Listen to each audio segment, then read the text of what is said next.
Lo sencillo no supone un reto para el ego del ser humano, lo difícil sí es un reto, y lo imposible un reto de verdad. Se puede saber hasta qué punto deseas un ego grande por el reto que hayas aceptado, por tu ambición, es mensurable, pero lo sencillo carece de atractivo para el ego, supone la muerte del ego. Y el hombre ha elegido las complejidades incluso donde no hay necesidad de complejidad, por la sencilla razón de que con ella puede seguir desarrollando y fortaleciendo su ego. Se hace cada día más importante en la política, la religión, la sociedad, en todo. Toda la psicología está orientada a fortalecer el ego.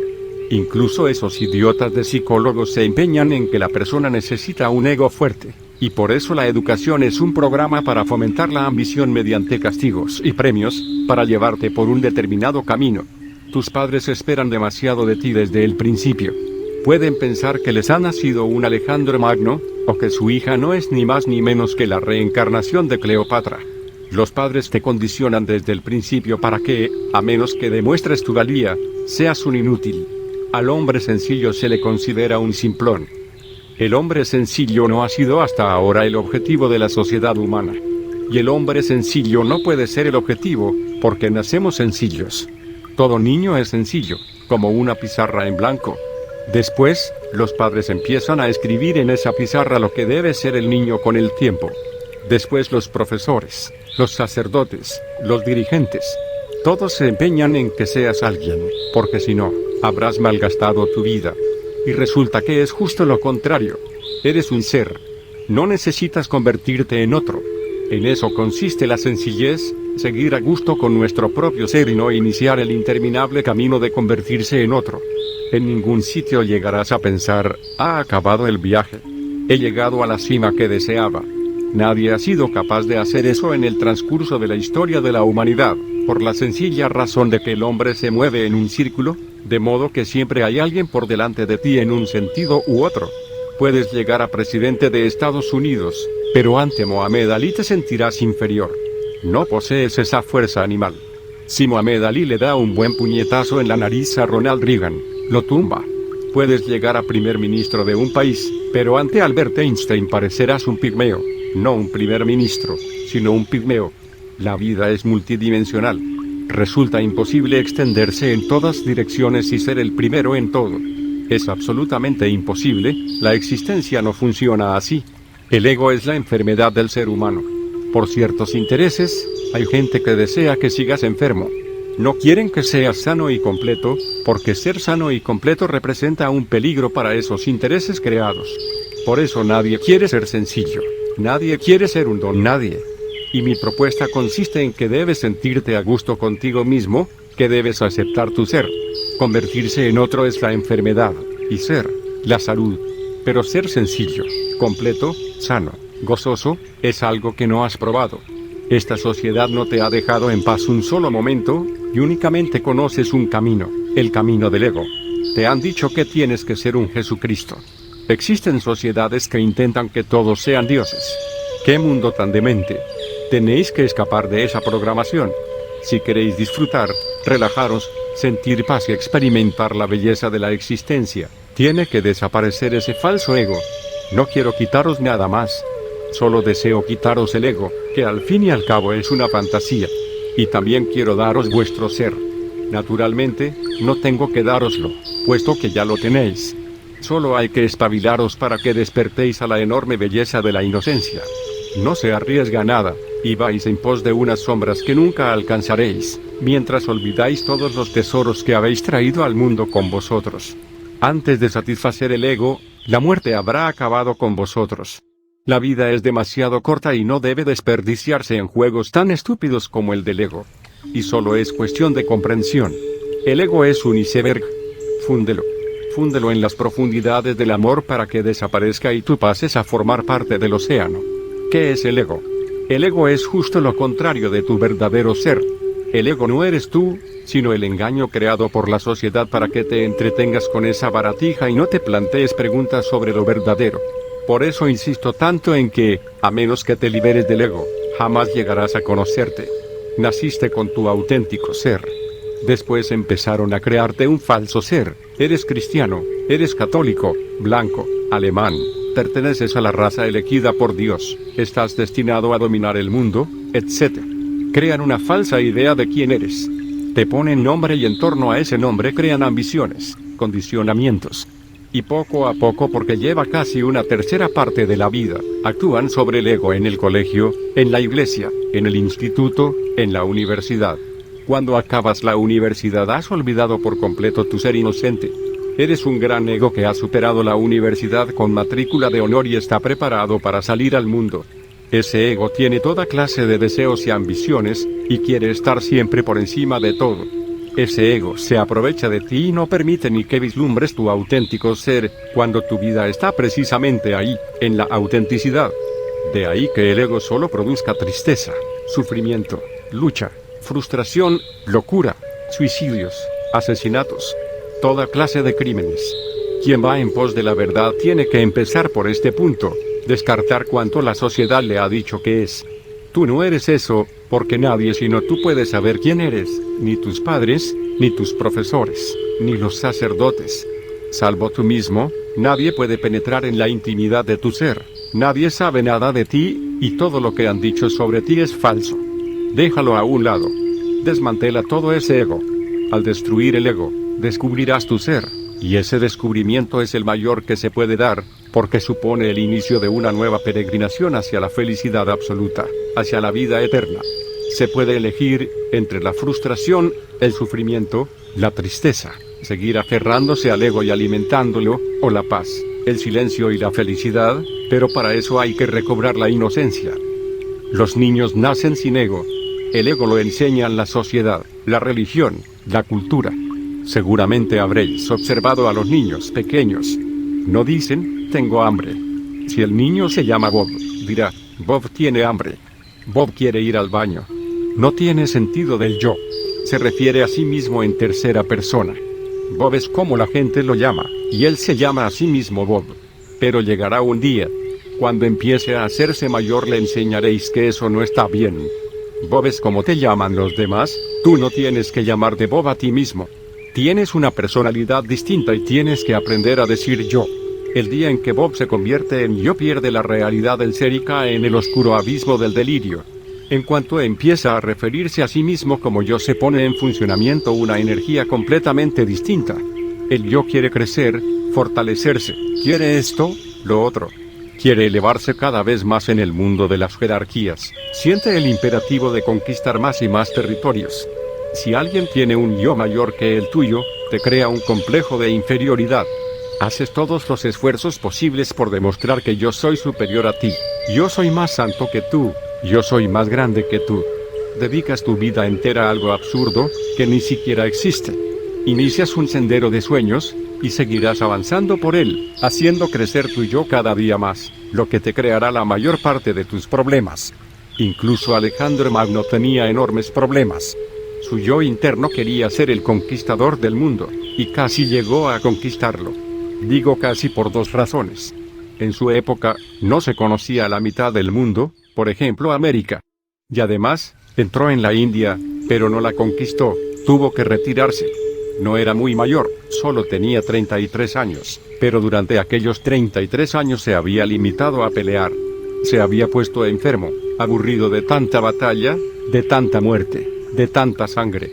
Quería volver a su patria para descansar, y ni siquiera logró eso. No llegó a Atenas. Murió en el camino, justo un día antes de llegar allí, 24 horas antes. Pero, ¿y la experiencia de toda su vida? Cada vez más rico, más poderoso, y después su absoluta impotencia, al no ser capaz ni siquiera de retrasar su muerte 24 horas. Había prometido a su madre que una vez que hubiera conquistado el mundo volvería y lo pondría a sus pies como regalo. Nadie había hecho semejante cosa por una madre, de modo que era algo único. Pero aún rodeado de los mejores médicos se sintió impotente. Todos dijeron, no sobrevivirás. En ese viaje de 24 horas morirás. Será mejor que descanses aquí, y quizá tengas alguna posibilidad. Pero no te muevas. Ni siquiera creemos que el descanso te sirva de mucho. Te estás muriendo. Te acercas cada vez más, no a tu patria, sino a tu muerte, no a tu hogar, sino a tu tumba. Y no podemos ayudarte. Podemos curar la enfermedad, pero no la muerte. Y esto no es una enfermedad. Eres casi como un cartucho descargado. En 33 años has gastado tu energía vital en luchar contra esta nación y contra la otra. Has desperdiciado tu vida. No es enfermedad, sino simplemente que has gastado tu energía vital inútilmente. Alejandro era un hombre muy inteligente, discípulo del gran filósofo Aristóteles, que fuera su tutor. Murió antes de llegar a la capital. Antes de morir le dijo a su comandante en jefe: "Este es mi último deseo, que debe cumplirse". ¿Cuál era aquel último deseo? Algo muy extraño. Consistía en lo siguiente: cuando llevéis mi ataúd a la tumba, debéis dejar mis manos fuera. El comandante en jefe preguntó: "Pero, ¿qué deseo es ese? Las manos siempre van dentro del ataúd. A nadie se le ocurre llevar un ataúd con las manos del cadáver fuera". Alejandro replicó: "No tengo muchas fuerzas para explicártelo, pero para abreviar, lo que quiero es mostrar al mundo que me voy con las manos vacías". Pensaba que era cada día más grande, más rico, pero en realidad era cada día más pobre. Al nacer llegué al mundo con los puños apretados, como si sujetara algo en mis manos. Ahora, en el momento de la muerte, no puedo irme con los puños apretados. Para mantener los puños apretados se necesita vida, energía. Un muerto no puede mantener los puños cerrados. ¿Quién va a cerrarlos? Un muerto deja de existir, se le ha escapado toda la energía, y las manos se abren por sí solas. Que todo el mundo sepa que Alejandro Magno va a morir con las manos vacías, como un mendigo. Pero me da la impresión de que nadie ha aprendido nada de esas manos vacías, porque en las épocas posteriores a Alejandro la gente ha seguido haciendo lo mismo, si bien de distintas maneras. El ego es el origen de todos los problemas de la persona, de todos los conflictos, las guerras, los celos, el miedo, la depresión. Sentirse fracasado, compararse continuamente con los demás hiere a todos, y hiere terriblemente, porque no se puede tener todo. Si hay alguien más guapo que tú, te hiere. Si alguien tiene más dinero que tú, te hiere. Si alguien es más culto que tú, te hiere. Existen millones de cosas que pueden herirte, pero no lo sabes. Esas cosas no son las que te hieren, a mí no me hieren. Te hieren a ti por tu ego. El ego no para de temblar de puro miedo, porque sabe muy bien que es un recurso artificial creado por la sociedad para que sigas corriendo en pos de unas sombras. Este juego del ego es la política de subir cada vez más alto. El ego y todos sus juegos. El matrimonio es uno de sus juegos, el dinero es otro de sus juegos, y también el poder. Todos son juegos del ego. Hasta ahora la sociedad no ha parado con sus juegos. Es como si existieran unos Juegos Olímpicos incesantes por todo el mundo. Todos intentan subir y todos les tiran de las piernas, porque en la cima del Everest no hay sitio para tantos. Es una lucha a muerte, y llega a ser tan importante que acabas olvidando que ese ego te fue implantado por la sociedad, por tus profesores, que hacen desde la guardería hasta la universidad. Fortalecer tu ego. Cuantos más títulos añaden a tu nombre, más importante te sientes.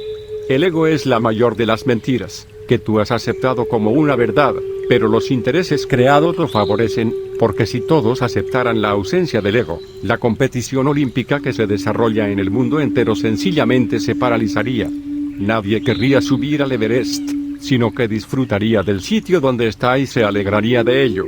El ego te mantiene a la espera. Mañana, cuando triunfes, te alegrarás. Naturalmente, hoy tienes que sufrir, tienes que sacrificarte. Si quieres triunfar mañana, tienes que sacrificarte hoy.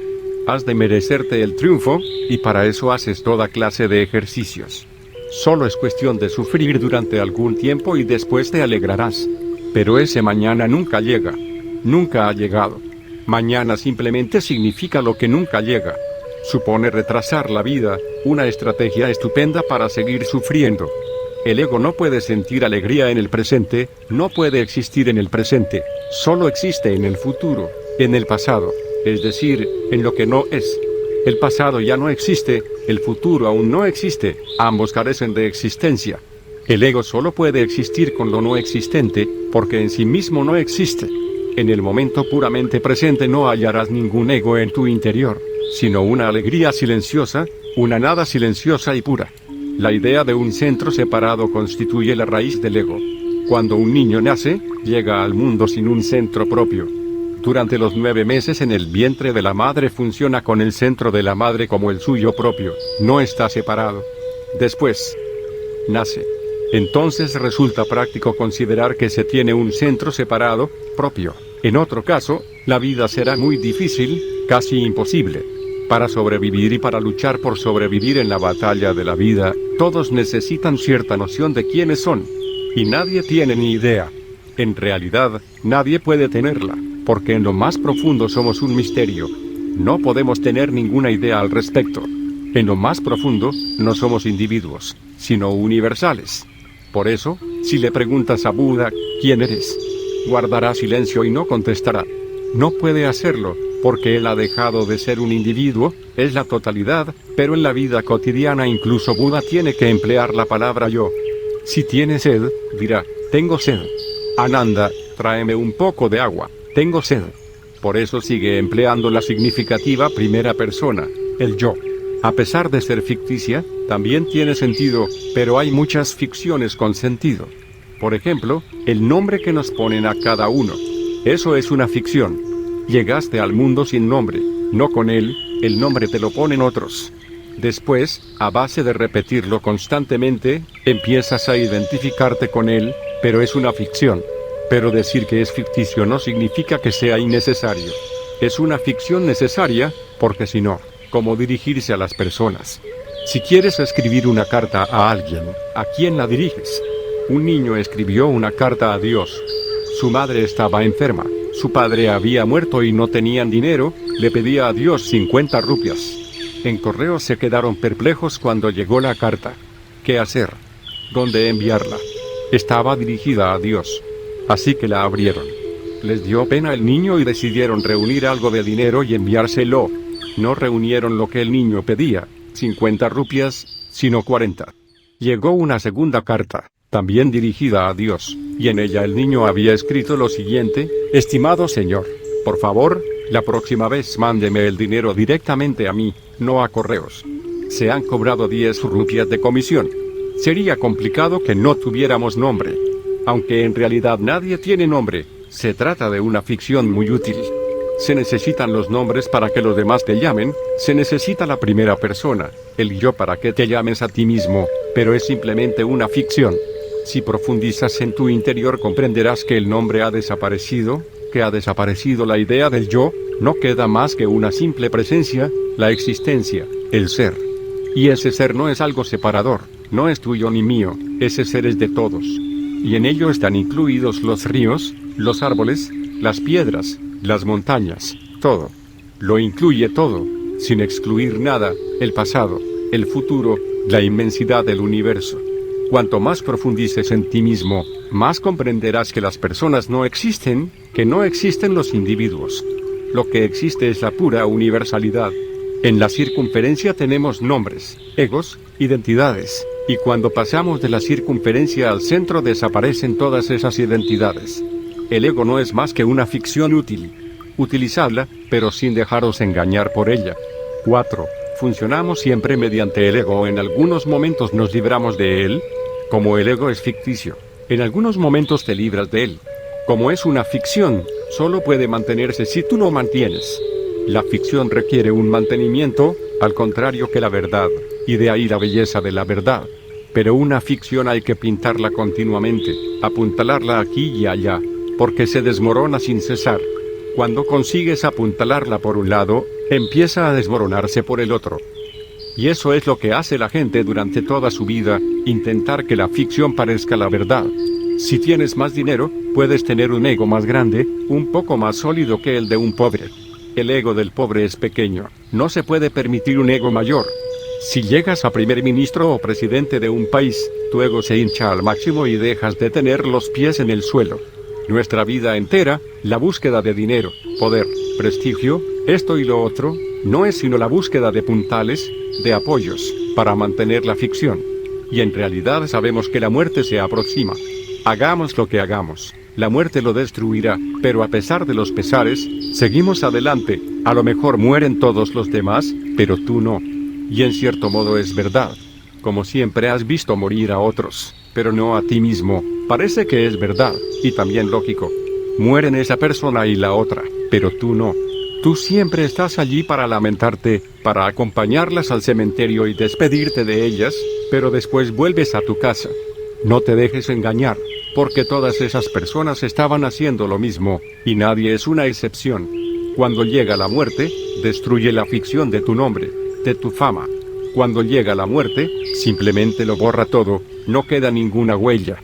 Intentemos lo que intentemos hacer con nuestra vida, no es más que escribir sobre el agua, ni siquiera sobre la arena, sino sobre el agua. No acabas de escribirlo cuando ya ha desaparecido. No te da tiempo ni a leerlo, porque desaparece enseguida. Pero seguimos intentando construir castillos en el aire. Como se trata de una ficción, hay que mantenerla continuamente, con un esfuerzo constante, noche y día. Y nadie puede mantener semejante vigilancia 24 horas al día.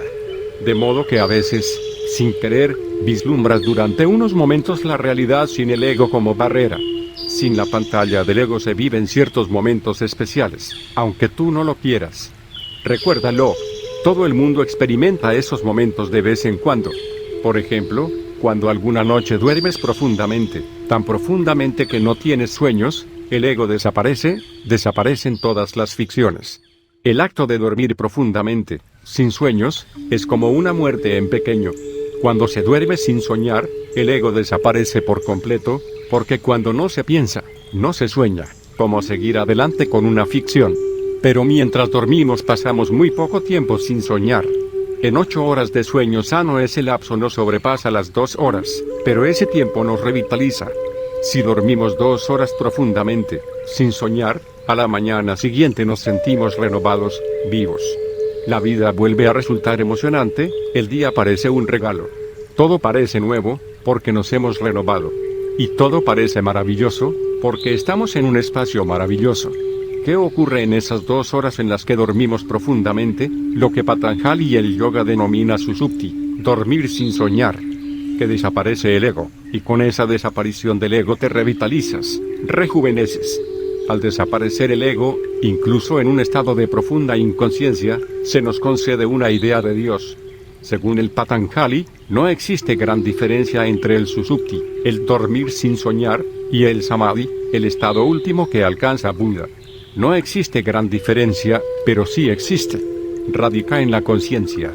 Al dormir sin soñar se está inconsciente, en el samadhi se está consciente, pero es el mismo estado. Nos acercamos a Dios, al centro universal. Desaparecemos de la circunferencia y vamos al centro, y ese contacto con el centro nos rejuvenece. Como el ego es una ficción, a veces desaparece. El momento más importante es cuando se duerme sin soñar, y por eso hay que tenerlo muy en cuenta y no perdérselo por ningún motivo. La segunda gran fuente de las experiencias carentes de ego es el sexo, el amor. Ha sido destruido por los sacerdotes, lo han condenado, y ha dejado de ser una experiencia tan importante. Lleva tanto tiempo condenado que ha condicionado la mente de los seres humanos. Incluso cuando están haciendo el amor, en el fondo saben que están haciendo algo malo, y la culpa asoma por alguna parte. Es algo que les ocurre incluso a los más modernos, a la generación más joven. Es posible que superficialmente te hayas rebelado contra la sociedad, que superficialmente no seas conformista, pero las cosas han calado hasta lo más profundo, y no se trata de rebelarse solo en la superficie. Puedes dejarte el pelo largo, pero eso no te va a servir de mucho. Puedes hacerte hippie y dejar de bañarte, pero no te va a servir de mucho. Puedes marginarte de todas las maneras imaginables, pero en realidad no te servirá de nada, porque las cosas han calado demasiado hondo y lo demás no son sino actos superficiales. Llevan milenios diciéndonos que el sexo es el peor de los pecados, algo que ha pasado a formar parte de nuestro ser, de modo que aunque conscientemente sepas que no tiene nada de malo, el inconsciente te mantiene un tanto alejado, con miedo, cargado de culpa, y no puedes adentrarte en el sexo por completo. Cuando te internas plenamente en el acto sexual, el ego desaparece, porque al llegar al culmen, al clímax, eres pura energía. La mente no puede funcionar. Se produce tal aumento de energía que la mente se pierde, sin saber qué hacer. Es perfectamente capaz de funcionar en situaciones normales, pero se detiene cuando ocurre algo muy nuevo y muy vital, y el sexo es lo más vital del mundo. Si puedes profundizar en el sexo desaparece. En eso consiste la belleza de hacer el amor, que es otra de las posibilidades de vislumbrar a Dios, como el sueño profundo, pero mucho más valioso, porque en el sueño profundo se está inconsciente. En el acto del amor se está consciente, consciente pero sin la mente. De ahí que la gran ciencia del Tantra sea posible. El Patanjali y el yoga funcionan siguiendo los pasos del sueño profundo, han elegido ese camino para transformar el sueño profundo en un estado consciente para que sepas dónde estás, de modo que sepas que estás en el centro. El Tantra elige el sexo como ventana para abrirse a Dios. El camino del yoga es muy largo, porque transformar el acto de dormir inconsciente en conciencia es muy arduo. Se pueden tardar varias vidas. Pero el Tantra ha elegido un camino mucho más corto, el más corto, y también mucho más agradable. El sexo puede abrir esa ventana. Lo único que hace falta es destruir los condicionamientos que te han impuesto los sacerdotes. Los sacerdotes te han impuesto esos condicionamientos para poder ser mediadores y agentes entre Dios y tú, de modo que no haya contacto directo con Él. Naturalmente, necesitas a alguien para establecer el contacto, y el sacerdote adquiere ese poder que lleva ejerciendo desde hace milenios. Quien pueda ponerte en contacto con el poder, con el auténtico poder, será poderoso. Dios es el verdadero poder, el origen de todo poder. Los sacerdotes son poderosos desde hace milenios, más poderosos que los reyes. Ahora los científicos han ocupado el lugar de los sacerdotes, porque saben cómo abrir las puertas del poder oculto en la naturaleza. El sacerdote sabía conectarte con Dios, y el científico sabe conectarte con la naturaleza, pero en primer lugar el sacerdote ha de desconectarte, para que no siga en funcionamiento la línea individual, privada, entre Dios y tú. Ha destrozado tus recursos internos, los ha envenenado. Se hizo muy poderoso, pero la humanidad entera quedó sin deseo sexual, sin amor, culpabilizada. Hay que librarse de esa culpa. Mientras hagas el amor, piensa en la oración, en la meditación, en Dios. Mientras hagas el amor, quema incienso, canta, baila. Tu habitación debería ser un templo, un lugar sagrado, y no tienes que apresurarte en el acto del amor. Profundiza en él, saboréalo lo más lenta y amablemente posible. Y te sorprenderás, porque tienes la llave. Dios no te ha traído a este mundo sin llaves, pero hay que utilizar esas llaves, tienes que ponerlas en la cerradura y abrirla. El amor es otro fenómeno, uno de los que posee mayor potencial, en el que desaparece el ego y eres consciente, plenamente consciente, vibrante, palpitante. Dejas de ser un individuo, te pierdes en la energía del todo. Debes dejar que, poco a poco, se convierta en tu modo de vida. Lo que ocurre en el momento culminante del amor debe ser tu disciplina, no solo una experiencia, sino una disciplina.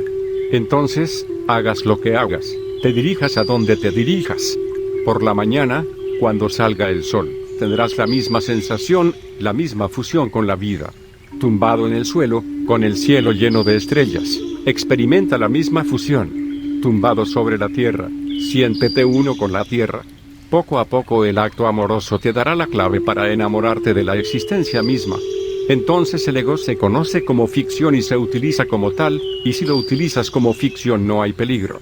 Existen otros momentos en los que el ego desaparece por sí mismo, en momentos de gran peligro, por ejemplo.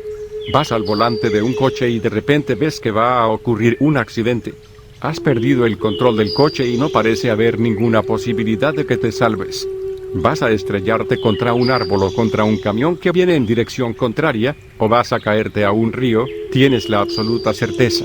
En esos momentos desaparece el ego, repentinamente. Por eso atraen tanto las situaciones peligrosas. Hay gente que escala el Everest. Es una meditación profunda, y quizá lo entiendan o quizá no. El montañismo tiene gran importancia. Escalar montañas entraña riesgos, y cuantos más riesgos se entraña, más fascinante resulta. En esa actividad se vislumbra la ausencia del ego. Siempre que el peligro anda muy cerca, la mente se detiene. La mente solo puede funcionar cuando no existe el peligro, pero no tiene nada que decir cuando existe. El peligro te vuelve espontáneo, y con esa espontaneidad comprendes de repente que tú no eres el ego. También, como hay grandes diferencias entre las personas, si tienes sensibilidad estética, la belleza te abrirá las puertas. Solo con ver a una mujer o a un hombre hermosos, con un solo destello de belleza, el ego desaparece de repente. Hay algo que te sobrepasa. Y lo mismo pasa al ver un loto en un estanque, el crepúsculo o un pájaro en pleno vuelo, cualquier cosa que desencadene tu sensibilidad interna, cualquier cosa que tome posesión de ti tan profundamente durante unos momentos que llegues a olvidarte de ti mismo, que seas y al mismo tiempo no seas, que te abandones. Entonces también desaparece el ego. Es una ficción que tienes que llevar adelante. Si te olvidas de ella unos momentos, se escapa. Y es bueno que existan esos momentos en los que se escapa y vislumbras lo verdadero y lo real. Por esos momentos se vislumbra que la religión no ha muerto. No se debe a los sacerdotes, por el contrario, ellos han hecho todo lo posible para matarla. No se debe a las personas religiosas, las que van a las iglesias, las mezquitas y los templos. En realidad no son religiosas, son unos farsantes. La religión no ha muerto gracias a esos escasos momentos que experimentamos casi todos. Toma nota de ellos, absorbe su espíritu, permite que se produzcan más, crea espacios para que ocurran con más frecuencia. Ese es el verdadero camino para buscar a Dios. No vivir en el ego es vivir en Dios. En ti hay tres tus. El primero, que es la personalidad. Este término procede del griego persona. En la tragedia griega se utilizaban máscaras, y la voz salía de detrás de la máscara. Sona significa voz, sonido, y per, a través de la máscara. No se conoce la cara real, ¿quién es el actor? Está la máscara, y por ella sale la voz. Parece que viene de la máscara, y no se ve la cara real. La palabra personalidad es muy hermosa, y procede de la tragedia griega. Y eso es lo que ha ocurrido. En la tragedia griega solo había una máscara. Tú tienes muchas, una sobre otra, como las capas de una cebolla. Si te quitas una máscara tienes otra, y si te quitas esa tienes otra. Y si sigues escarbando, te sorprenderá cuántas caras llevas. Un montón. Llevas varias vidas coleccionándolas, y todas te resultan útiles, porque tienes que cambiarlas muchas veces. Si hablas con tu criado no puedes ponerte la misma cara que cuando hablas con tu jefe. Y quizá estén los dos en la misma habitación, pero cuando miras al criado tienes que utilizar una máscara y otra cuando miras a tu jefe. Cambias continuamente. Se ha convertido en algo casi automático. No hace falta que tú cambies, se cambia por sí solo. Cuando miras a tu jefe sonríes. Después miras al criado, tu sonrisa desaparece y adoptas una expresión dura, tan dura como la que te muestra tu jefe. Cuando él mira a su jefe, sonríe. Puedes cambiar de cara muchas veces en cuestión de segundos. Hay que estar muy alerta para darse cuenta de las múltiples caras que tenemos, innumerables, incontables. Ese es el primer tú, el tú falso, que también puede llamarse el ego. Te lo ha dado la sociedad, es un regalo de la sociedad, de los políticos, los sacerdotes, los padres y los pedagogos. Te han dotado de múltiples caras para facilitar tu vida. Te han arrebatado la verdad y te han dado un sustituto, y a causa de esas caras sustituibles no sabes quién eres. No puedes saberlo, porque las caras son tantas y cambian con tal rapidez que no puedes fiarte ni de ti mismo. No sabes exactamente qué cara es la tuya. En realidad, ninguna de esas caras son la tuya. Y el Zen dice, a menos que conozcas tu cara original no sabrás qué es Buda. Porque Buda es tu cara original. Naciste como un Buda y estás viviendo en la mentira. Has de abandonar ese legado social. Tal es el significado de Sannyas, la iniciación. Eres cristiano, hindú o musulmán, y tienes que abandonar esa cara, esa careta, porque no es la tuya, sino que te la han dado los demás y te han condicionado con ella. A ti no te preguntaron nada, no te pidieron permiso, te la impusieron por la fuerza, con violencia. Todos los padres y los sistemas educativos son violentos, porque no te tienen en cuenta. Tienen ideas preconcebidas, saben qué es lo bueno y lo malo, y te lo imponen. Ya puedes gritar y revolverte, estás desvalido. El niño está tan desvalido y es tan delicado que lo pueden moldear. Y eso es lo que hace la sociedad. Antes de que el niño se haya fortalecido lo suficiente, ya tiene 1001 traumas, está paralizado, envenenado. Cuando quieras ser religioso tendrás que abandonar todas las religiones. Cuando quieras relacionarte con Dios tendrás que abandonar todas las ideologías sobre Dios. Cuando quieras saber quién eres, tendrás que abandonar todas las respuestas que te han dado. Tienes que quemar todo lo que te han prestado. Por eso se ha definido el Zen de la siguiente manera, dirigido directamente al corazón humano. Ver la naturaleza y transformarse en un Buda. No apoyarse en las letras. Una transmisión distinta, aparte de las escrituras. Una transmisión distinta, aparte de las escrituras. Es decir, que ni el Corán ni el Dhammapada, ni la Biblia ni el Talmud ni el Gita te la pueden proporcionar. Ninguna de las escrituras sagradas te lo puede dar, y si crees en esas escrituras no alcanzarás la verdad. La verdad está en ti, y es en tu interior donde has de encontrarla. Ver la naturaleza y transformarse en Buda. Dirigido directamente al corazón humano. No tienes que ir a ninguna parte. Y, como vayas a donde vayas, seguirás siendo el mismo. ¿Qué sentido tiene? Puedes ir al Himalaya, y con eso no cambiará nada, porque te llevarás todo lo que tienes, todo lo que eres, todo en lo que te han convertido, lo llevarás contigo, artificialmente. Tus caras artificiales, los conocimientos que te han prestado, las escrituras, todo seguirá aferrado a ti. Incluso si te sientas a solas en una cueva del Himalaya no estarás a solas. Te rodearán los profesores, los sacerdotes, los políticos, tus padres, la sociedad entera. Quizá no lo veas, pero todos estarán allí, a tu alrededor. Y seguirás siendo cristiano, hindú o musulmán, y seguirás repitiendo palabras como un loro. Nada cambiará, porque así nada puede cambiar. He leído un cuento bávaro muy bonito, que quizá conozcáis. Meditad sobre él. Es sobre un ángel de Múnich. Alois Ingerl, portero número 172 de la estación central de Múnich, trabajó hasta tal extremo un día que cayó agotado, muerto. No sin cierta dificultad, dos angelitos lo llevaron al cielo, donde lo recibió San Pedro y le dijo que a partir de entonces sería el ángel Aloisio. Le regaló un arpa y le explicó las normas de la casa celestial. De 8 a 12 de la mañana te dedicarás al regocijo, dijo. Y de 12 a 8 entonarás el Hosanna. Pero, ¿qué pasa aquí?, preguntó Aloisio.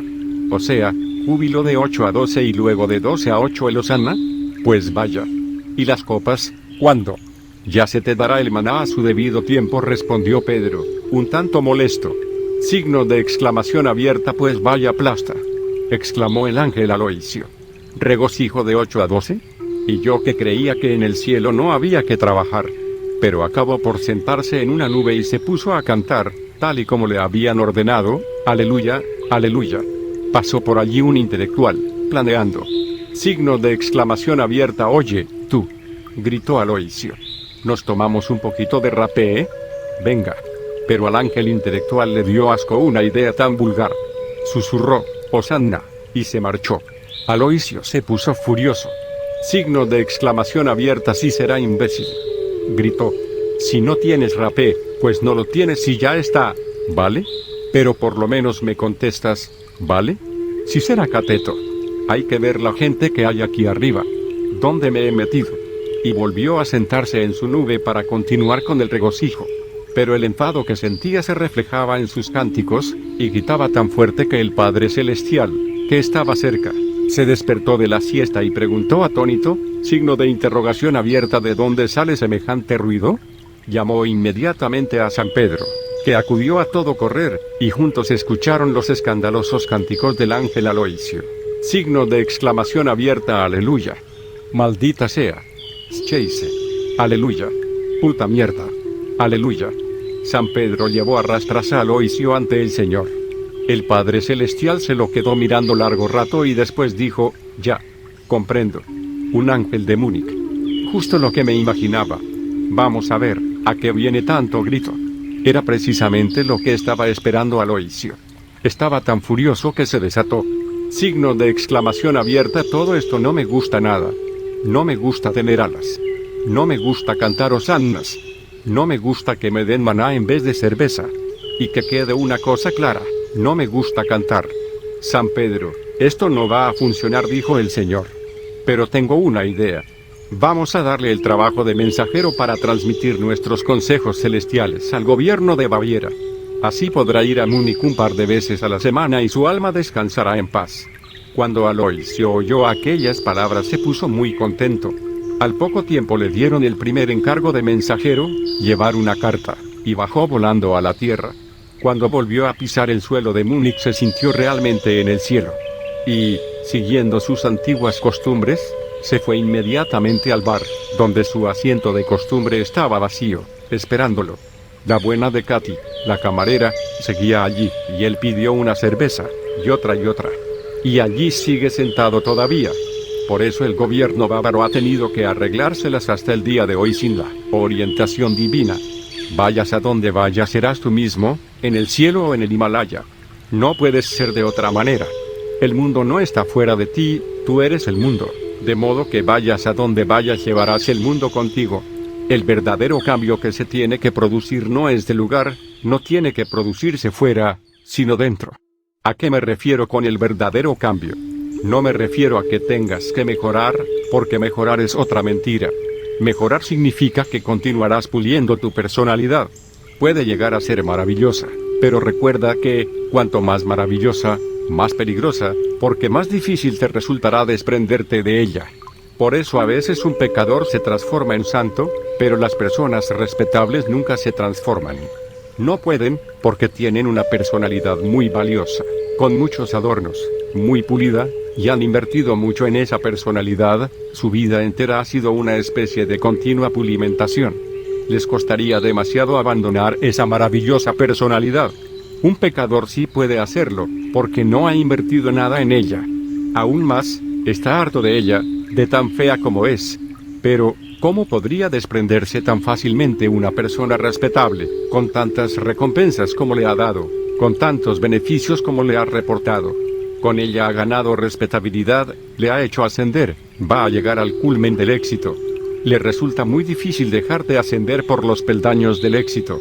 Es una escalera sin fin, por la que se puede subir eternamente. Cuando Henry Ford estaba a punto de morir, en su lecho de muerte, aún planeando nuevas industrias, nuevos negocios, alguien le dijo, signo de exclamación abierta, pero si se está usted muriendo. Según los médicos, no vivirá más de unos cuantos días. Ni siquiera están seguros de eso, podría morir hoy o mañana. ¿Y ahora qué? Ha dedicado su vida entera a esto, y tiene mucho dinero, mucho más de lo que puede gastar. Ese dinero no sirve para nada. ¿Por qué se empeñó en crear tantas empresas? Seguramente Henry Ford dejó de planear cosas unos momentos y respondió, mire, no puedo parar. Es imposible. Solo la muerte me detendrá, yo soy incapaz. Mientras esté vivo querré subir un peldaño más. Sé que es absurdo, pero no puedo parar. Cuando se triunfa en el mundo resulta muy difícil parar. Resulta difícil parar cuando te estás enriqueciendo, cuando te estás haciendo famoso. Cuanto más refinada sea la personalidad, más se afianza. Por eso no digo que tengas que mejorar. Desde Buda a Quinn, ninguno de los grandes maestros ha hablado de que haya que mejorar. Ojo con los llamados libros para mejorar de desarrollo personal. El mercado está lleno de esos libros, y hay que tener mucho cuidado con ellos, porque esa mejora no te llevará a ninguna parte. No se trata de mejorar, porque con mejorar solo se consigue aumentar la mentira. Mejorará la personalidad, se pulirá más, se hará más sutil, más valiosa, pero eso no equivale a la transformación. La transformación no se produce mejorando la personalidad, sino abandonándola. La mentira no puede convertirse en la verdad. No hay forma alguna de mejorar la mentira para que se convierta en la verdad. Siempre seguirá siendo la mentira. Parecerá cada día más la verdad, pero seguirá siendo la mentira. Y cuanto más verdad parezca, más te absorberá, más arraigará en ti. La mentira puede parecer hasta tal punto la verdad que es posible olvidarse de que en realidad es mentira. La mentira te dice, ve en busca de la verdad. Mejora tu carácter, tu personalidad.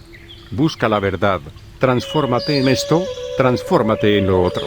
La mentira no para de ofrecerte nuevas actividades. Haz esto, y todo irá bien y serás feliz para siempre. Haz esto, haz lo otro. ¿Que esto falla? No importa, tengo otros planes para ti. La mentira no para de ofrecerte planes, y tú sigues esos planes, malgastando tu vida. En realidad, la búsqueda de la verdad también procede de la mentira. Resulta difícil de comprender, pero es algo que hay que comprender. La búsqueda de la verdad deriva de la propia mentira.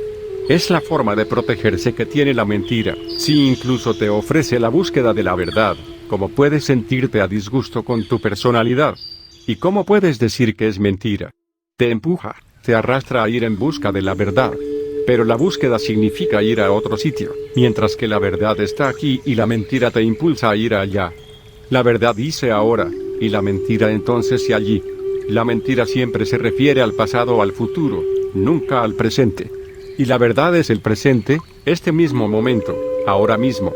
De modo que el primer tú es la mentira, la actuación, la pseudopersonalidad que te rodea, la cara que ofreces a la galería, la falsedad. Es un engaño. La sociedad te lo ha impuesto y tú has colaborado en ello. Tienes que dejar de colaborar con esa mentira de la sociedad, porque solo cuando te quedas al desnudo eres tú mismo. Todos los ropajes son un invento social. Todas las ideas y las identidades que crees poseer son un invento social, algo que te han creado los demás. Y tienen sus motivos para hacerlo. De esta forma se aprovechan de ti sutilmente. Te explotan. La auténtica explotación no tiene un carácter económico ni político, la auténtica explotación es la psicológica. Esa es la razón por la que todas las revoluciones han fracasado. ¿Cuál es esa razón? Que no han indagado en la explotación más profunda, la psicológica. Solo intentan cambiar lo superficial. Si una sociedad capitalista se vuelve comunista, no hay ninguna diferencia.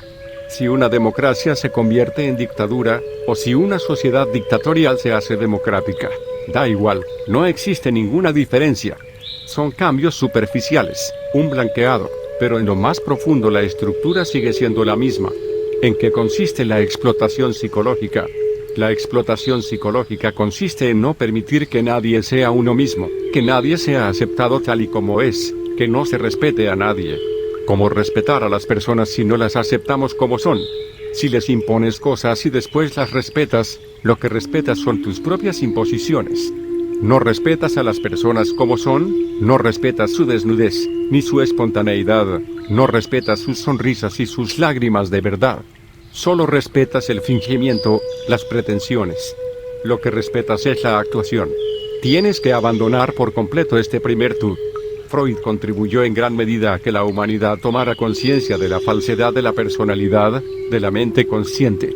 Su revolución es mucho más profunda que la de Marx, su revolución es mucho más profunda que ninguna otra.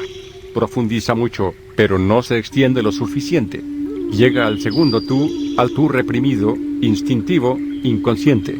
Se trata de todo lo que la sociedad no ha permitido, de todo lo que la sociedad ha metido a la fuerza en tu ser y allí lo tiene encerrado. Solo aparece en tus sueños, en metáforas, o cuando estás borracho, cuando no tienes control sobre ti mismo. El resto del tiempo está lejos de ti, y es más auténtico, no es falso. Freud hizo mucho para que el hombre tomara conciencia de ello, y las psicologías humanistas y sobre todo los grupos de encuentro, de desarrollo personal y similares han contribuido enormemente a que se tome conciencia de todo lo que grita en nuestro interior, de lo que ha sido reprimido, aplastado. Y en eso consiste la parte vital. Esa es la vida real, la vida natural. Las religiones la han condenado, calificándola de parte animal. La han condenado al considerarla el origen del pecado. No es el origen del pecado, sino de la vida, y no es inferior a lo consciente. Es más profunda que lo consciente, sin duda, pero no inferior. Y no hay nada de malo en lo animal. Los animales son hermosos, como los árboles. Viven desnudos, con sencillez. Aún no los han destruido los sacerdotes y los políticos, aún forman parte de Dios. Solo el ser humano se ha extraviado. El hombre es el único animal anormal sobre la faz de la tierra, mientras que los demás animales son normales. De ahí su alegría, su belleza, su salud, de ahí su vitalidad. ¿No os habéis fijado? ¿No habéis sentido envidia al ver un pájaro en pleno vuelo? ¿Cuando un ciervo corre a toda velocidad por el bosque? ¿No habéis sentido envidia de esa vitalidad, de la pura alegría de la energía? Y con los niños. ¿No habéis sentido envidia de los niños? Quizá por la envidia condenáis el infantilismo, una y otra vez. ¿Cuánta razón tiene Montague al afirmar que en lugar de decir, no seas infantil deberíamos empezar a decir, no seas adultil? Tiene toda la razón del mundo, y yo estoy de acuerdo con él. Un niño es hermoso, mientras que un adulto es la fealdad misma. El adulto deja de fluir, se bloquea. Se queda inmóvil, como muerto. Pierde brío, pierde entusiasmo, se limita a arrastrarse. Se aburre, no tiene sentido del misterio. Nunca se sorprende de nada, porque ha olvidado el lenguaje del asombro. Para él ya no existe el misterio. Dispone de muchas explicaciones, pero el misterio ya no existe para él. Por consiguiente, ha perdido la poesía, La danza es todo lo que da significado a la vida, todo lo que aporta el sabor de la vida. Este segundo tú es mucho más valioso que el primero, y precisamente por eso me opongo a todas las religiones, a todos los sacerdotes, porque se aferran al primero, al más superficial. Vayamos al segundo, pero el segundo tampoco supone el final, y ahí es donde Freud se queda corto. Como también se queda corta la psicología humanista. Si bien profundiza un poco más que Freud, no profundiza lo suficiente como para llegar al tercer tú. En ti existe un tercer tú, el tú auténtico, la cara verdadera, que sobrepasa los túes primero y segundo. Lo trascendental, la budidad, la conciencia pura, sin fisuras, sin divisiones. El primer tú tiene un carácter social, el segundo, natural, el tercero, divino. Y un momento, no digo que el primero no resulte útil. Si existe el tercero, el primero se puede emplear. Si existe el tercero, también se puede emplear el segundo, pero siempre y cuando exista el tercero. Si el centro funciona, también irá bien la periferia, porque la circunferencia estará en su sitio. Pero si solo tenemos el centro, sin la circunferencia, todo acabará en una especie de muerte. Eso es lo que ha ocurrido con el ser humano. Por eso tantos pensadores occidentales sostienen que la vida carece de sentido. No es así. Solo se debe a que se ha perdido el contacto con el origen del sentido, del significado. Es como si un árbol perdiera el contacto con sus raíces. Entonces no habría flores, empezaría a desaparecer el follaje, se caerían las hojas y no brotarían hojas nuevas. Y entonces la savia deja de fluir, deja de existir la vida. El árbol se muere. Y entonces el árbol puede empezar a filosofar, a ponerse en plan existencialista, como Sartre, por ejemplo, y ponerse a decir que ya no hay flores en la vida, que la vida no tiene flores, que ha desaparecido la fragancia, que ya no hay pájaros. Y el árbol incluso puede empezar a decir que siempre ha sido así y que en la antigüedad se engañaban pensando que había flores, que eran puras imaginaciones. Siempre ha sido así, la primavera nunca ha llegado, son fantasías de la gente. Son fantasías de los budas. Que si crecen las flores, que si reina la alegría y sale el sol y aparecen los pájaros. No hay nada. Todo es oscuridad, todo es fortuito y nada tiene sentido. El árbol podría decir esto. Y la verdad no es que nada tenga sentido, que ya no haya flores, que las flores no existan, que la fragancia sea pura imaginación, sino sencillamente que el árbol ha perdido contacto con sus propias raíces. A menos que echen raíces en la budidad, no florecerás, no cantarás, no sabrás en qué consiste una fiesta. ¿Y cómo se puede conocer a Dios si no se sabe lo que es festejar? Si os habéis olvidado de bailar, ¿cómo vais a orar? Si os habéis olvidado de cantar y de amar, Dios ha muerto. Esto no significa que Dios esté muerto, sino que está muerto en vosotros, en ti. Tu árbol se ha secado, ha desaparecido la savia. Tendrás que volver a encontrar raíces. ¿Y dónde encontrar esas raíces? Hay que encontrarlas aquí y ahora. Capítulo 2, los ideales. Érase una vez un osito polar que le preguntó a su madre, signo de interrogación abierta, ¿papá también era un oso polar? Pues claro que tu padre era un oso polar. Pero mamá, dime una cosa, ¿el abuelo también era un oso polar? Añadió el osesno al cabo de un rato. Sí, también era un oso polar. Pasa otro rato y el osesno pregunta, signo de interrogación abierta, ¿y mi bisabuelo también era un oso polar? Sí, también. ¿Por qué me lo preguntas? Porque estoy muerto de frío. Oso, me han dicho que mi padre era un oso polar, que mi abuelo también, pero estoy muerto de frío. ¿Cómo puedo cambiar esto? Da la casualidad de que conozco a tu padre, y a tu abuelo, y también da la casualidad de que conozco a tus bisabuelos. Todos se morían de frío. Y sus madres les contaron la misma historia, que tu padre era un oso polar, y tu abuelo, y también tu bisabuelo. Si te mueres de frío y no hay más que hablar. Esas historias no ayudan a nadie.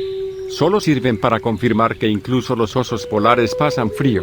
Hay que ver la realidad, no centrarse en las tradiciones ni volver al pasado.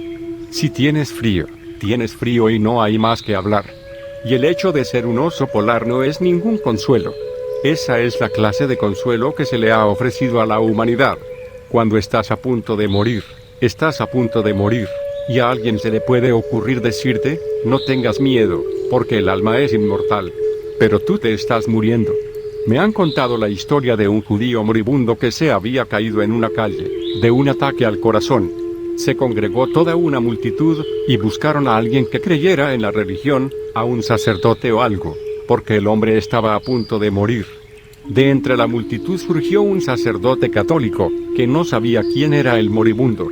Se acercó a él y le preguntó, signo de interrogación abierta, ¿crees en Dios?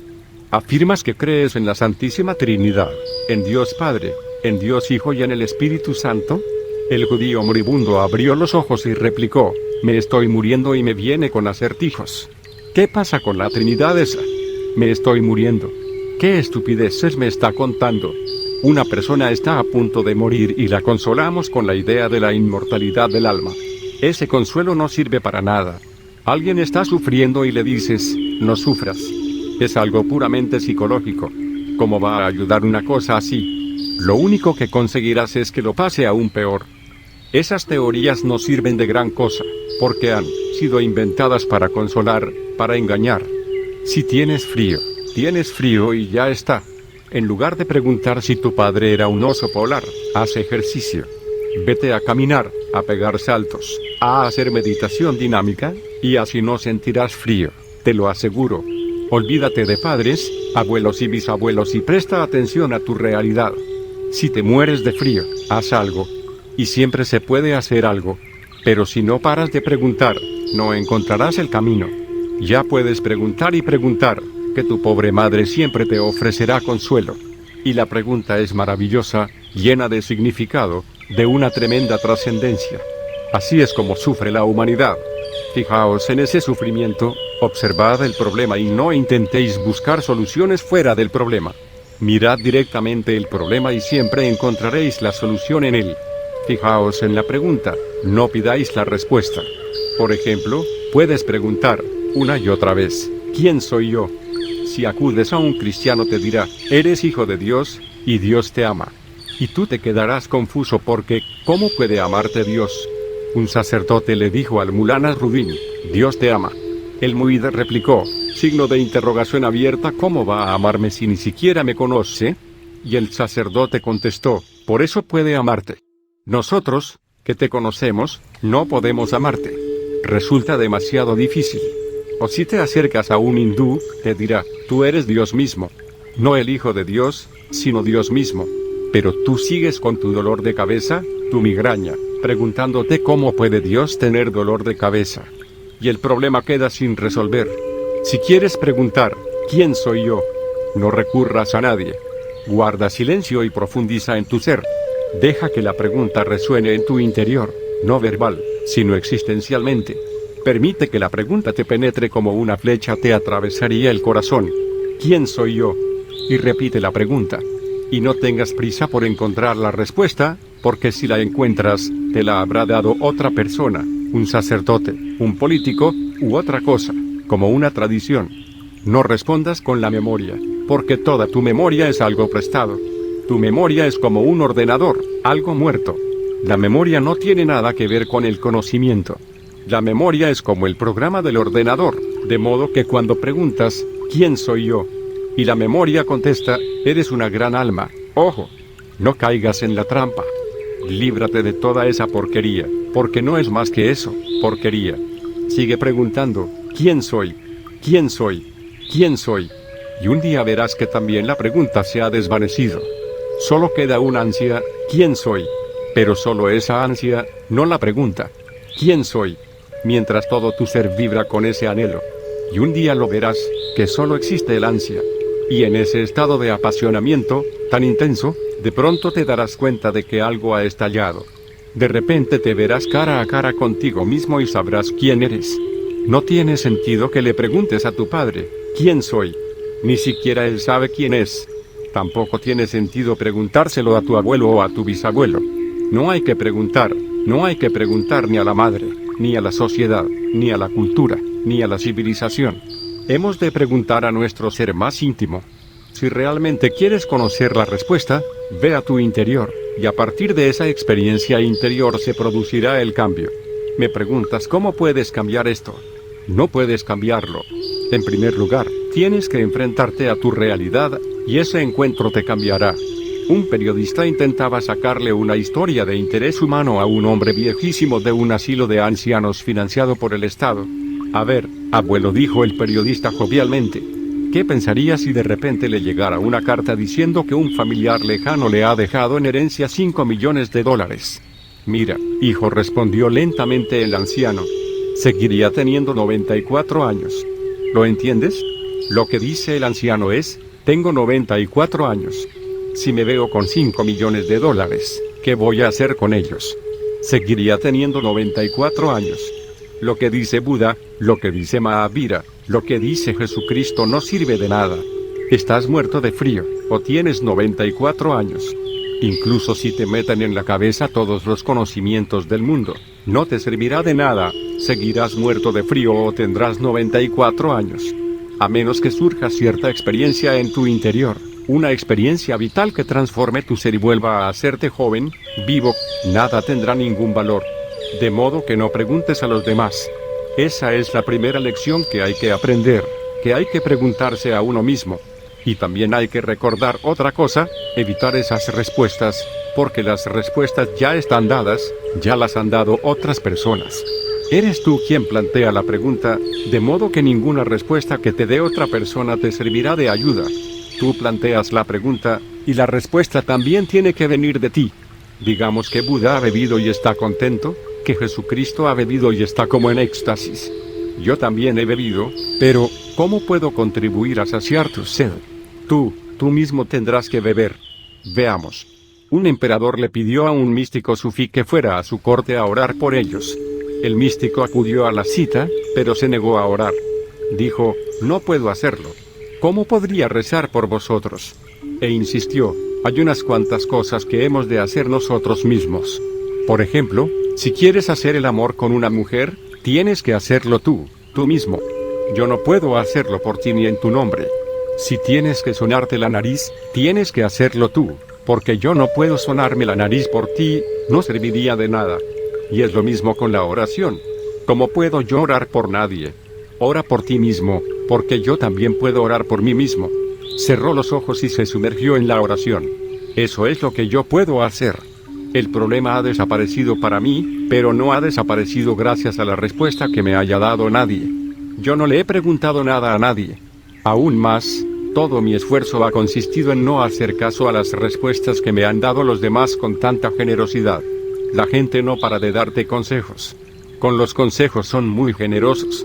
A lo mejor no lo son con otras cosas, pero con los consejos son estupendos. Tanto si los pides como si no, te los dan.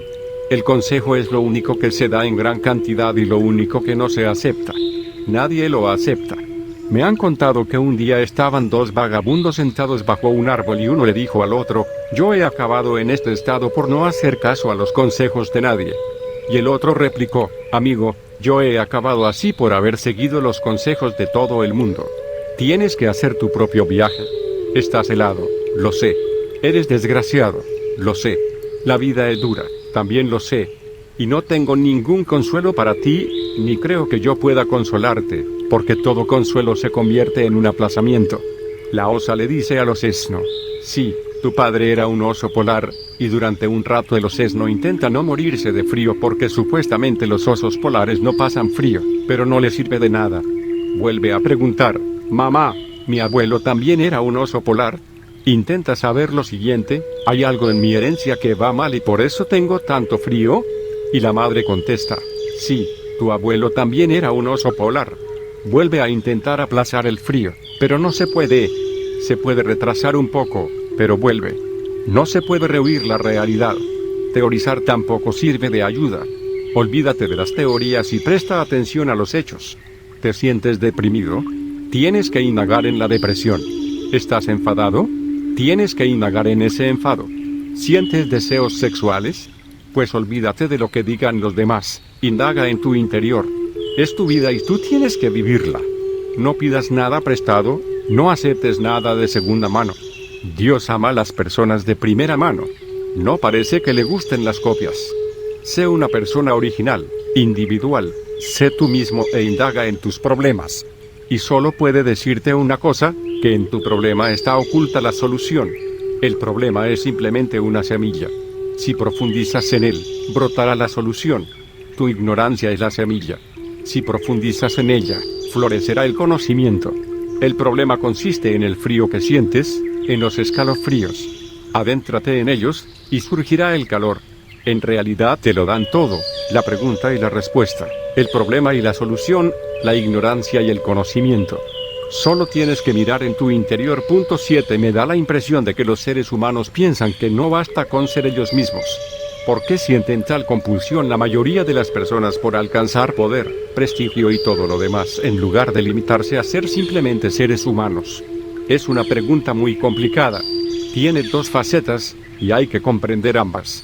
En primer lugar, nunca has sido aceptado como eres por tus padres, tus profesores, tus vecinos, la sociedad.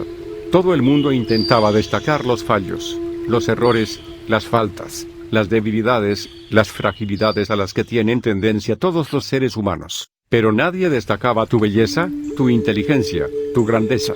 El simple hecho de estar vivo es un regalo maravilloso, pero nadie te ha dicho que te sientas agradecido a la existencia.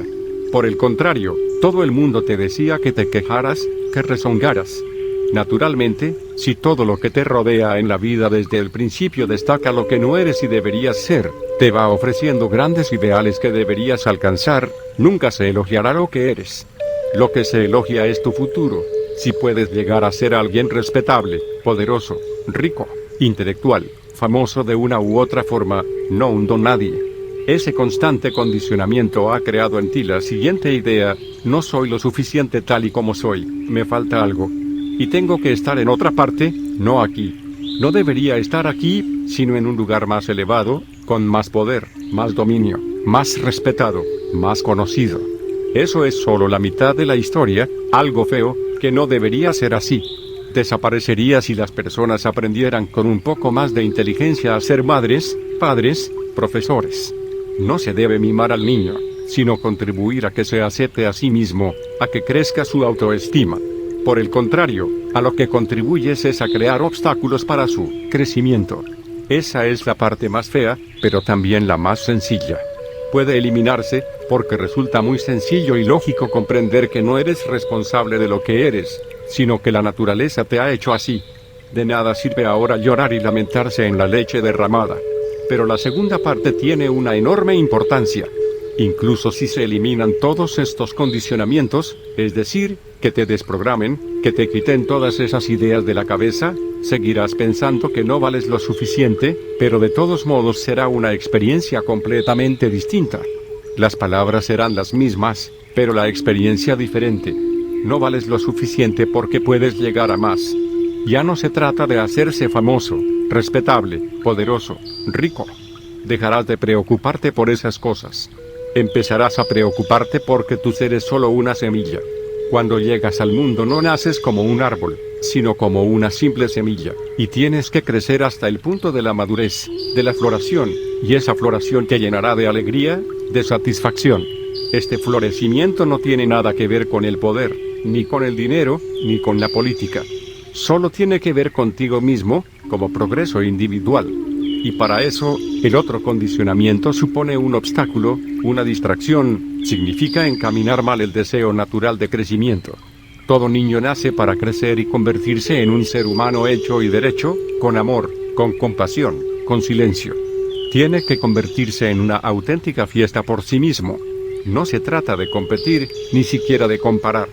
Pero el primer condicionamiento, tan feo, te distrae porque la sociedad, los intereses creados, se aprovechan de la necesidad de crecer, la necesidad de convertirte en algo más, de desarrollarte.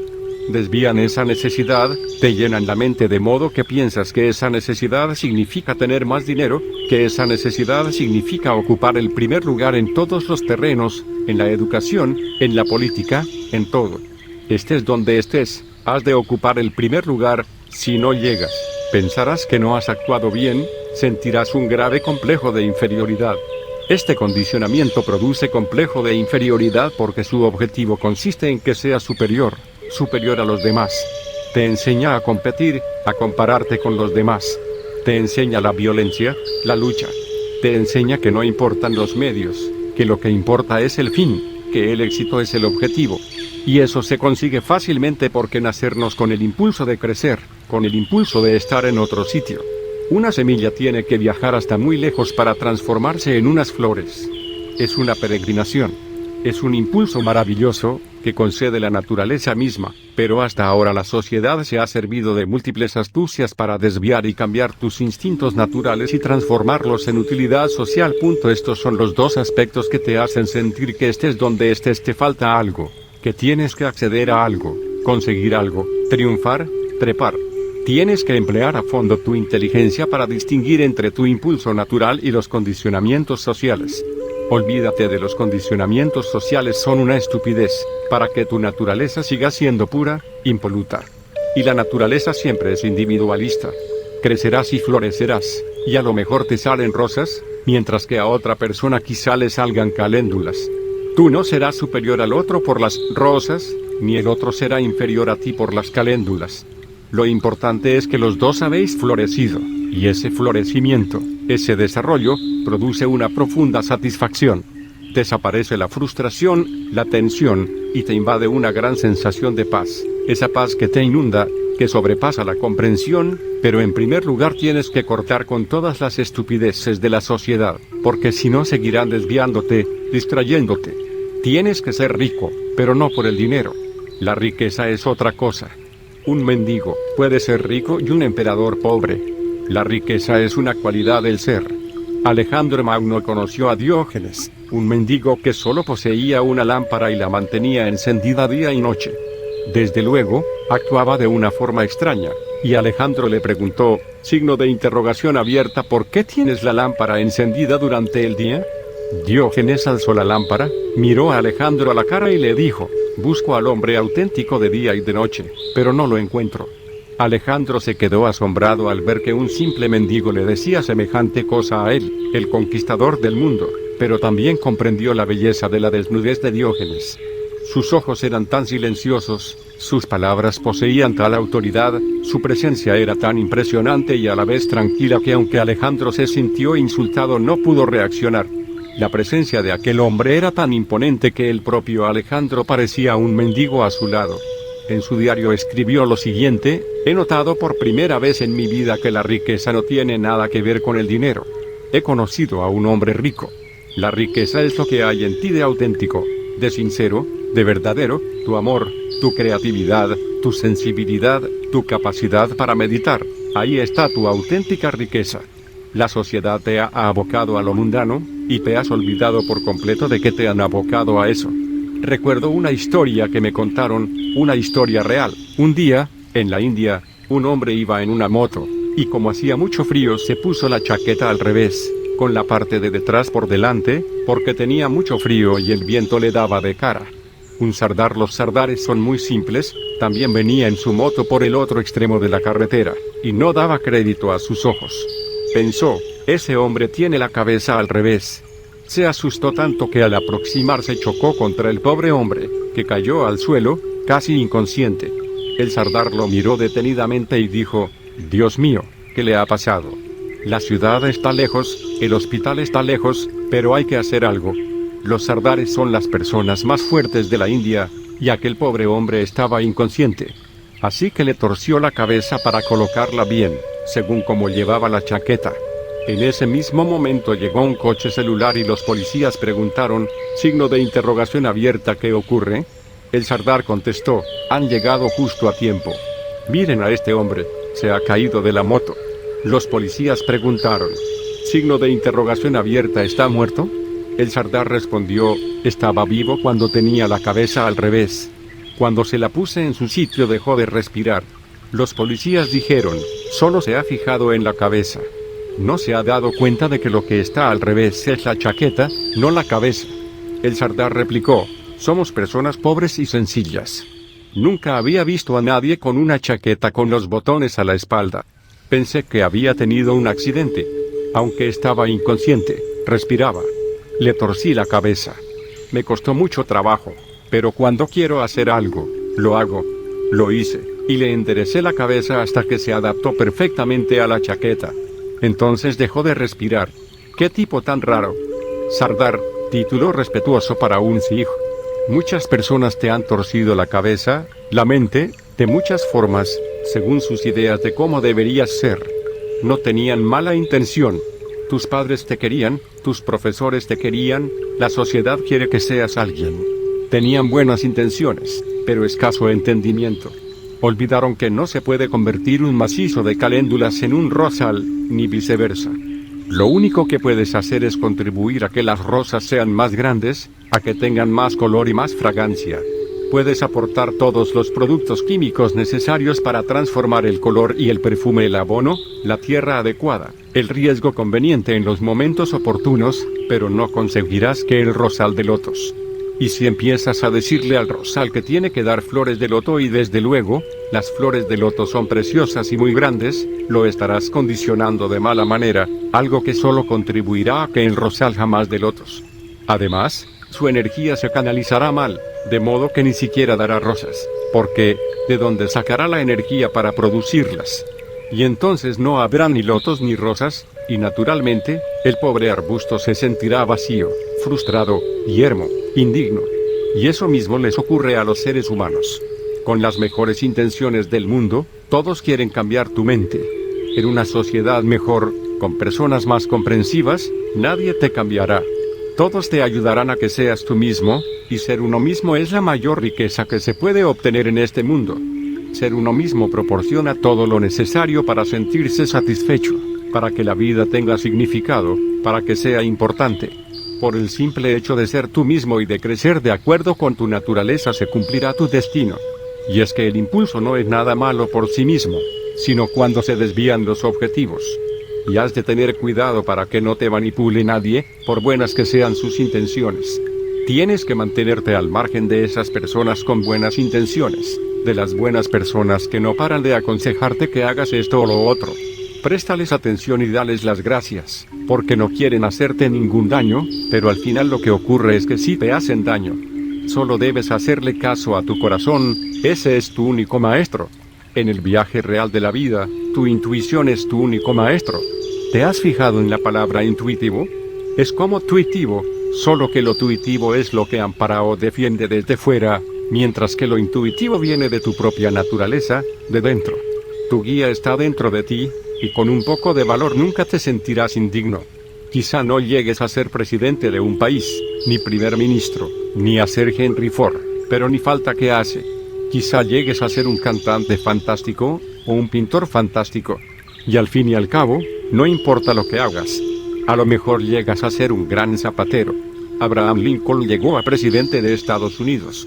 Su padre era zapatero, y en el Senado sentían cierta vergüenza de que el hijo de un zapatero fuera el responsable de los más ricos, de los de clase alta, que se creen superiores porque tienen más dinero, porque vienen de familias de abolengo.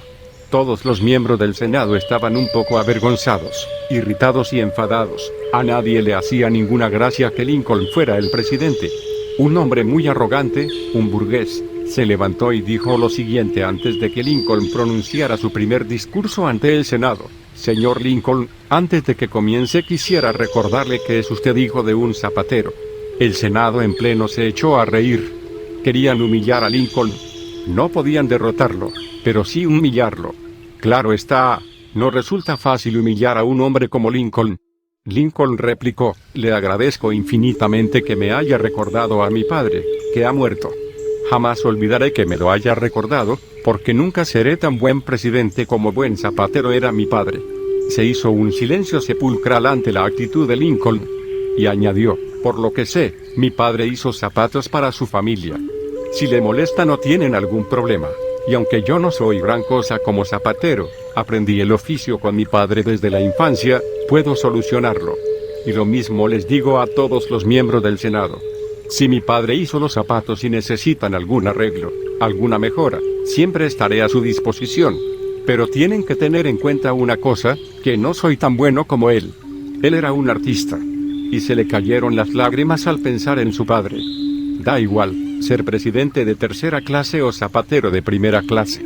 Lo satisfactorio es disfrutar de lo que haces, poner todas tus energías en ello, no desear ser ninguna otra persona, sino desear ser lo que eres, y coincidir con naturaleza en que el papel que se te ha asignado en esta obra es papel adecuado, y que no estás dispuesto a cambiarlo ni con un presidente o un emperador. Ese es el auténtico poder, la auténtica riqueza. Si todos llegamos a ser nosotros mismos, veremos la tierra entera llena de personas con poder, con fuerza, inteligencia, comprensión y satisfacción sin límites, con el gozo de haber llegado a casa. La palabra ideal me parece repugnante. Yo no tengo ideales. Los ideales te vuelven loco. Son los ideales lo que han convertido este mundo en un inmenso manicomio. El ideal significa que no eres lo que deberías ser.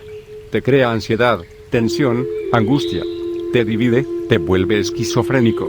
El ideal está en el futuro y tú estás aquí. ¿Y cómo puedes vivir a menos que seas el ideal? En primer lugar, sé el ideal, y después empieza a vivir, algo que nunca ocurre. No puede ocurrir por la naturaleza misma de las cosas. Los ideales son imposibles, por eso mismos son ideales. Te vuelven loco, te hacen perder la cabeza, y entonces sobreviene la repulsa, porque nunca llegas a alcanzar el ideal. Entonces surge el sentimiento de culpa. En realidad, eso es lo que hacen los sacerdotes y los políticos, crear el sentimiento de culpa. Para ello se valen de los ideales, un mecanismo muy sencillo. Ofrece un ideal y el sentimiento de culpa surgirá automáticamente. Si te digo que 2 ojos no son suficientes, necesitarás 3 ojos. Abrir tu tercer ojo. Leerás a Lobsang Rampa, que dice que abras tu tercer ojo. Lo intentas por todos los medios, por aquí y por allá, cabeza abajo, con un mantra. Y el tercer ojo no se abre. Entonces empiezas a sentirte culpable, que si me falta algo, que si no soy como debería ser. Te deprimes, te frotas el tercer ojo, pero no se abre. Cuidado con todas esas tonterías. Los 2 ojos que poseemos son maravillosos, e incluso si solo tienes uno, es perfecto. Tienes que aceptarte como eres. Dios te ha hecho perfecto, no ha dejado nada incompleto en ti. Y si sientes que hay algo incompleto, forma parte de la perfección. Eres perfectamente imperfecto. Dios sabe, más que tú, que solo en la imperfección existe el desarrollo, que solo en la imperfección existe el fluir, que solo en la imperfección algo es posible. Si fueras perfecto estarías muerto, como una piedra. No ocurriría nada, nada podría ocurrir. Intenta comprender lo que te digo. También Dios es perfectamente imperfecto, porque si no, habría muerto hace mucho tiempo. No habría esperado a que Friedrich Nietzsche declarase que Dios ha muerto. ¿Qué haría Dios si fuera perfecto? No podría hacer nada, no tendría libertad para hacer. No podría crecer, ni tendría a dónde ir. Estaría simplemente estancado. Ni siquiera podría suicidarse, porque cuando eres perfecto no haces cosas así. Acéptate tal y como eres. A mí no me interesa una sociedad ideal, no me interesa en absoluto. Tampoco me interesan los individuos ideales. Vamos, que el idealismo no me interesa lo más mínimo. Y para mí la sociedad no existe, solo los individuos. La sociedad no es sino una estructura funcional, utilitaria. No puedes encontrarte con la sociedad. ¿Te has encontrado alguna vez con la sociedad? ¿Te has encontrado alguna vez con la humanidad? ¿Te has encontrado con el cristianismo, el hinduismo, el islam? No, solo podemos encontrarnos con el individuo concreto. Pero mucha gente ha pensado en mejorar la sociedad, en construir una sociedad ideal, y esas personas han resultado ser un desastre, una calamidad. Gracias a su sociedad ideal han destruido el respeto de las personas hacia sí mismas y han despertado el sentimiento de culpa en todo el mundo. Todo el mundo se siente culpable, nadie parece sentirse feliz tal y como es. Se puede provocar el sentimiento de culpa por cualquier cosa, y una vez creado ese sentimiento, te haces poderoso. La persona que provoca en ti el sentimiento de culpa adquiere poder sobre ti. Hay que recordar esta estrategia, porque solo esa persona puede redimirte. Entonces tienes que recurrir a ella. Al principio, el sacerdote provoca el sentimiento de culpa, y tienes que ir a la iglesia, a confesarte, a decir, he cometido un pecado, y entonces el sacerdote te perdona en nombre de Dios. Crea la culpa en nombre de Dios, eso en primer lugar, y después te perdona en nombre de Dios. Fíjate en lo siguiente, a Calvin lo sorprendió su madre cometiendo un pecado mortal, y lo obligaron a confesarse inmediatamente. Padre, he estado toqueteando, me dijo Calvin. Signo de interrogación abierta. ¿Por qué has hecho semejante cosa?, preguntó el cura, muy enfadado. Es que no tenía nada mejor que hacer, respondió Calvin. 4 Padre Nuestros y 5 Ave Marías de penitencia. La madre de Calvin volvió a pillarlo una semana más tarde, y una vez más el chico tuvo que ir a confesarse. Padre, he estado toqueteándome. Signo de interrogación abierta. ¿Y por qué lo has hecho? Es que no tenía nada mejor que hacer, respondió Calvin. 10 Padre Nuestros y 5 Ave Marías de penitencia. A la semana siguiente, la madre de Calvin volvió a sorprenderlo. Ya estás volviendo, dijo. Y llévale esta tarta de chocolate al padre. Mientras esperaba en una larga cola, Calvin se comió toda la tarta y en el confesionario dijo: Padre, mi mamá me había dado una tarta de chocolate para usted, pero mientras esperaba me la he comido entera. Signo de interrogación abierta. ¿Por qué has hecho eso?, preguntó el cura. Es que no tenía nada mejor que hacer. Signo de interrogación abierta. ¿Y por qué no te has toqueteado un poquito? Al sacerdote no le importa lo que hagas. Tiene sus propios intereses, su tarta de chocolate. Y a ti, que te surzan. Haz lo que te dé la gana, pero ¿dónde está la tarta? Ellos crean la culpa y después te perdonan en nombre de Dios. Te convierten en pecador y después te dicen: ven a Cristo, el Salvador. No hay nadie que pueda salvarte, porque para empezar, no has cometido ningún pecado. No necesitas que te salven. Yo no tengo el menor interés en una sociedad ideal, y te pido que abandones ese sueño, un sueño que ha originado tantas pesadillas. Hemos de recordar que en la actualidad no puede ocurrir nada con la política. La política ha muerto. Votes a quien votes, ya sea de derechas o de izquierdas, hazlo sin ilusiones. Hay que renunciar a la idea de que un sistema, ningún sistema, puede salvar a nadie. Ningún sistema será la salvación, ni el comunismo, ni el fascismo, ni el gandhismo. Ninguna sociedad puede salvarte, como ninguna sociedad puede ser ideal. Y no existe ningún Salvador, ni Jesucristo, ni Krishna ni Rama.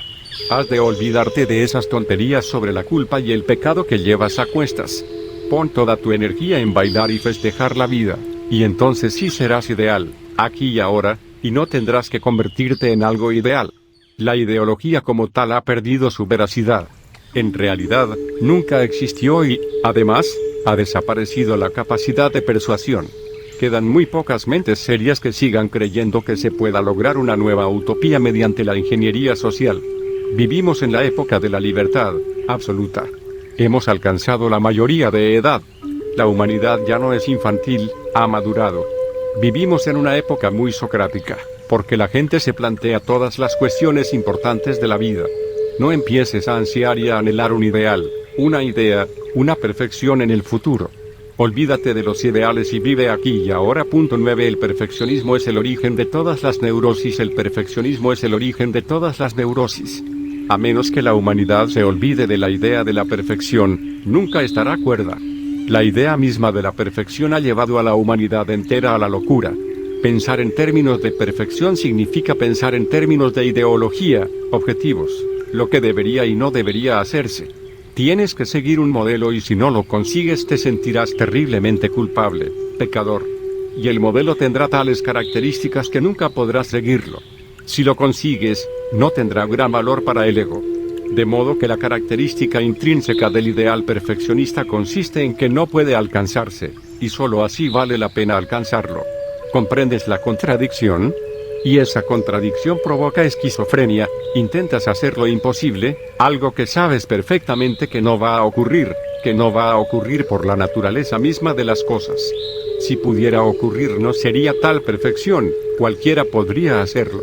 Entonces el ego no encuentra mucho de lo que alimentarse, no tiene nada que le sirva para crecer.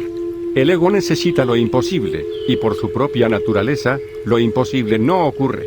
De modo que solo quedan dos alternativas. Una, que empieces a sentirte culpable. Si eres inocente, sencillo, inteligente, empezarás a sentirte culpable, y la culpa es un estado enfermizo. Yo no estoy aquí para contribuir a ese sentimiento de culpa.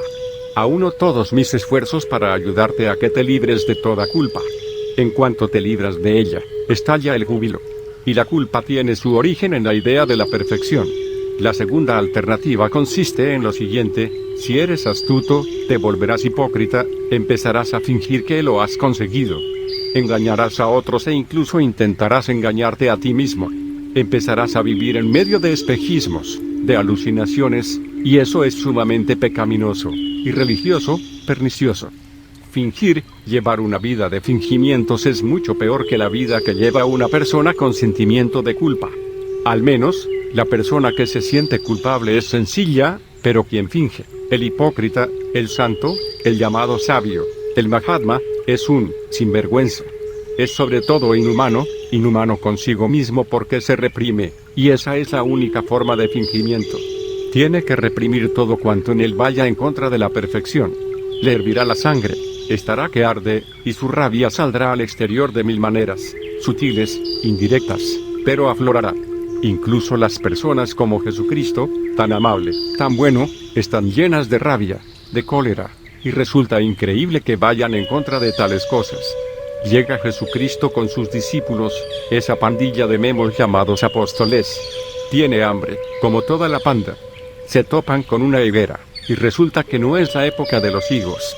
No es culpa del árbol, pero Jesucristo se pone tan furioso que lo condena, que lo maldice. Vamos a ver, ¿cómo es posible? Por un lado, Jesucristo dice, ama a tu enemigo como a ti mismo, y por otro lado no es capaz de perdonar a una higuera que no ha dado frutos porque no es la época. Esta dicotomía, esta esquizofrenia ha reinado sobre la humanidad durante milenios. Jesucristo dice, Dios es amor, pero Dios nos tiene preparado el infierno. Si Dios fuera amor, lo primero que habría que destruir sería el infierno. Habría que quemar, que destruir inmediatamente el infierno. La sola idea de ese infierno muestra a un Dios celoso, pero Jesucristo nació judío y vivió y murió como judío. No era cristiano ni jamás oyó la palabra cristiano.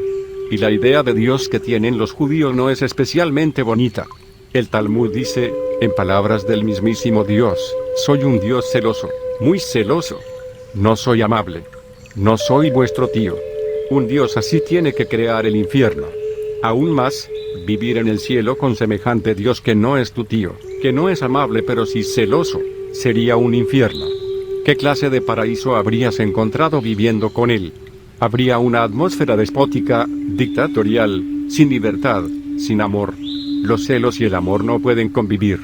De modo que incluso las llamadas buenas personas han causado sufrimiento a la humanidad. Nos duele porque nunca hemos reflexionado sobre estas cosas.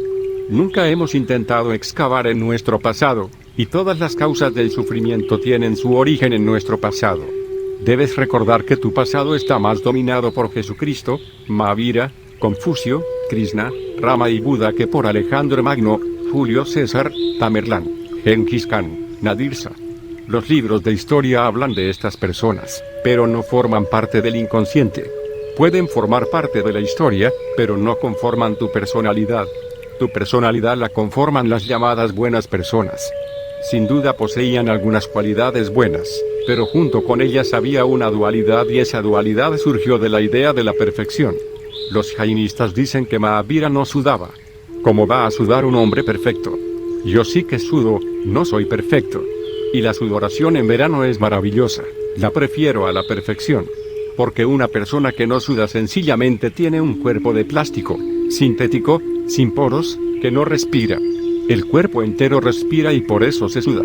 El sudor es un proceso natural para mantener la temperatura constante. Por eso, Mahavira debe de estar ardiendo por dentro como el propio infierno. ¿Cómo puede mantener constante la temperatura corporal? Sin la transpiración no puede hacerse, es imposible. Los jainistas dicen que cuando una serpiente picó a Mahavira en los pies, de ellos no brotó sangre sino leche. Eso solo habría sido posible si, en lugar de pies, Mahavira hubiera tenido pechos, y un hombre con pechos tendría que estar en un circo. Así es su idea de la perfección. Un hombre perfecto no puede tener cosas tan sucias como la sangre. Está lleno de leche y miel.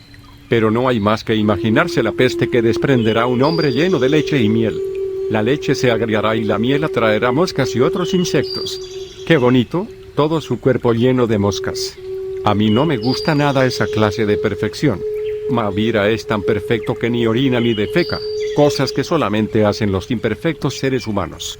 Nadie se puede imaginar a Mahavira sentado en la taza del váter, pero entonces, ¿a dónde va a parar su mierda?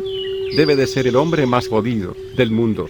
Me he enterado por una revista médica del caso más largo de estreñimiento, 18 meses. Pero eso no es nada. Los médicos no conocen el caso de Mahavira, 40 años. Es el período más largo en el que un hombre ha sido capaz de controlar sus evacuaciones. Eso sí que es yoga. El estreñimiento más prolongado en la historia de la humanidad, y no creo que nadie vaya a superarlo. Estas ideas absurdas se han ido perpetuando simplemente para el sufrimiento de la humanidad. Si respetáis estas ideas os sentiréis culpables por todo. A mí me encanta este mundo porque es imperfecto. Sí, es imperfecto, y por eso está creciendo. Si fuera perfecto habría muerto. Solo puede darse el crecimiento si existe la imperfección. La perfección significa el punto y aparte, en definitiva, la muerte. Y entonces no hay forma de llegar más allá. Me gustaría que lo recordarais siempre, que yo soy imperfecto, que el universo entero es imperfecto, y que lo que quiero transmitiros es precisamente el amor a esa imperfección, la alegría por esa imperfección. Punto 10. No hay que preocuparse por la perfección, no hay que preocuparse por la perfección.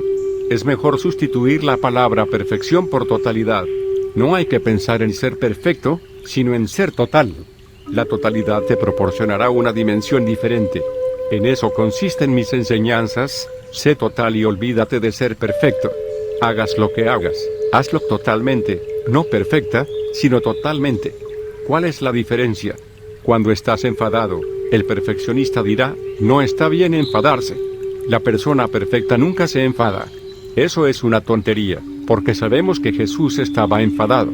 Estaba realmente enfadado con la religión tradicional, con los sacerdotes, con los rabinos, tanto que sin la ayuda de nadie expulsó a los mercaderes del templo, látigo en mano. Gritaba tanto y su furia era tan intensa, tan apasionada, que todos se asustaron. No es simple coincidencia que el pueblo en cuyo seno nació fuera el que lo mató. Estaba realmente furioso y se rebeló. Recuerda que el perfeccionista dirá, no te enfades. ¿Y qué haces entonces?